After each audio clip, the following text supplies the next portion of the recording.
AP ప్రభుత్వం దీపావళికి 3 ఉచిత గ్యాస్ సిలిండర్ల పథకాన్ని ప్రారంభించబోతోంది.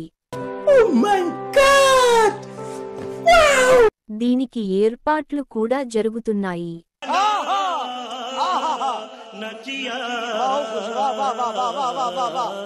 అయితే ఓ విషయానికి మహిళలను అలర్ట్ చేస్తోంది.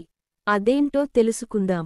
ఏపీ ప్రభుత్వం అక్టోబర్ 31న దీపావళి సందర్భంగా మహాశక్తి పథకం ప్రారంభించాలి అనుకుంటోంది.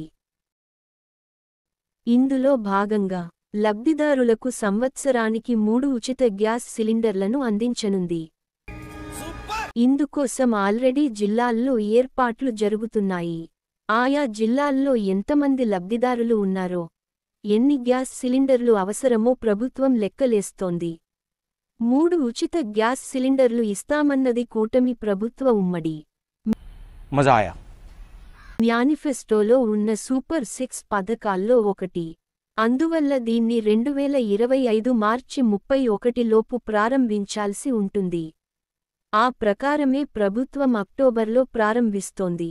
ఆల్రెడీ అధికారిక ప్రకటన కూడా చేసింది. ఈ పథకం ద్వారా లబ్ధి పొందిన ప్రతి కుటుంబానికి 3 సిలిండర్లు ఉచితంగా లభిస్తాయి. కాబట్టి ఒక్కో సిలిండర్ ధర